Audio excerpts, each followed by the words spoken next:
আসসালামু আলাইকুম ব্যারিস্টার হাসান। ওয়ালাইকুম আসসালাম। সাম্প্রতিক আমরা দেখতে পারলাম যে একজন আইএলআর-ধারী ব্যক্তি ১৫ বছর যাবৎ ইউকেতে প্রবেশ করতে পারেনি। এই খবরটি সম্পর্কে যদি বিস্তারিত আলোচনা করতেন। এটা একটা এক্সট্রা অর্ডিনারি কেস হিসাবে মূলত কোর্ট অফ অ্যাপিল থেকে এটাকে আখ্যায়িত করেছে। এটা হোম অফিস একটা কেসে তারা লস্ট করেছে এবং সেটা লস্ট করেছে যার বিরুদ্ধে, তার নাম হচ্ছে মিস্টার আলী। সে মূলত একজন সোমালিয়ান ন্যাশনাল। সে তার বাবা মা দেশে মূলত রিফিউজি স্ট্যাটাস পায় এবং পরবর্তীতে সে এদেশে এসে ফ্যামিলি ইউনিয়নের মাধ্যমে এসে সে indefinite leave to remain in the UK পায় এবং পরবর্তীতে সে ট্রাভেল ডকুমেন্ট পায় 10 বছরের জন্য এবং সে এদেশ থেকে তার টিউবারকুলোসিস হয় এবং পরবর্তী জিবুতি বলে একটা ইস্ট আফ্রিকান কান্ট্রিতে যায়। যাওয়ার পরে ওখান থেকে তার যে ডকুমেন্ট সেটা মূলত ট্রাভেল ডকুমেন্টটা হারিয়ে যায়।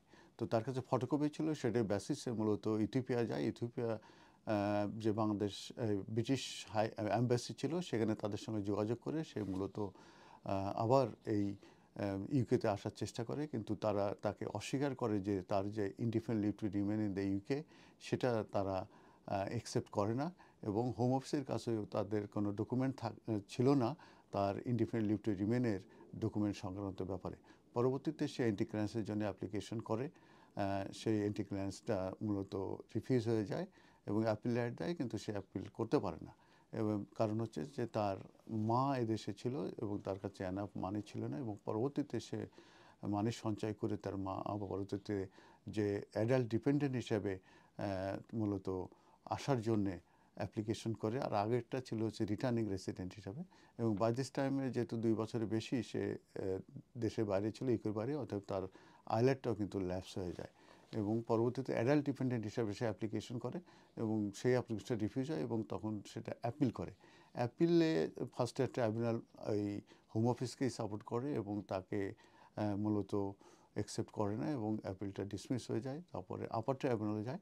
আপার ট্রাইব্যুনাল মূলত তার অ্যাপিলটা ডিসমিস করে দেয়। পরবর্তীতে সে কার্ড জুডিশিয়ালে যায়, কিন্তু ওই সময় কিন্তু কার্ড জুডিশিয়াল বন্ধ হয়ে গেছে।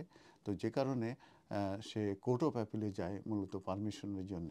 এবং মেন ইস্যু যেটা ছিল, যেহেতু সে indefinite leave to remain in the UK এখানে দেশে ছিল, তার মা এদেশে থাকে এবং সোমালিয়াতে সে ফেরত যেতে পারবে না এবং ইথিওপিয়া দেশে মূলত ইলিগালি আছে। অতএব তার যে আর্টিকেল 8 রাইট যেটা আছে সেটা রিজিউম করার জন্য মূলত তাকে পারমিশন দেওয়া উচিত, তার অ্যাপ্লিকেশন গ্রান্ট করা উচিত। এই মর্মে মূলত কোর্ট অফ অ্যাপিলে যায়। কোর্ট অফ অ্যাপিল মূলত তার অ্যাপিলটা শোনার পরে মূলত কোর্ট অফ অ্যাপিল তার অ্যাপিলটা অ্যালাউ করে দেয় এবং সেই ক্ষেত্রে মূলত যে জুডিশিয়াল রিভিউর যে পারমিশন চেয়েছিল সেটা মূলত গ্রান্ট করে এবং ক্লেমও অ্যালাউ করে দেয় এবং আপার ট্রাইব্যুনালের যে ডিসিশন ছিল সেটাও মূলত কোয়াশ করে দেয় এবং permission to appeal to the upper tribunal সেটাও গ্রান্ট করে দেয় এবং তার যে কেস সেটা রেমিটেড করা হয় টু দ্য আপার ট্রাইব্যুনাল। তার মানে আপার ট্রাইব্যুনালে আবার তার কেসটা হিয়ারিংয়ের জন্য পাঠানো হয়। তো কোর্ট অফ অ্যাপিল মূলত এই সেক্রেটারি অফ স্টেটকে মূলত তার এই ইনডিফিনিট লিভ টু রিমেন এটাকে কনসিড করার জন্যে মূলত বলেছে এবং সেই ক্ষেত্রে এটাও বলেছে যে এই অ্যাপ্লিক্যান্টের প্রতি, মিস্টার আলীর প্রতি মূলত তাদের সিনসিয়ার অ্যাপোলজি চাওয়া উচিত এবং মিস্টার আলী তাদের বিরুদ্ধে ড্যামেজ ক্লেম করতে পারবে।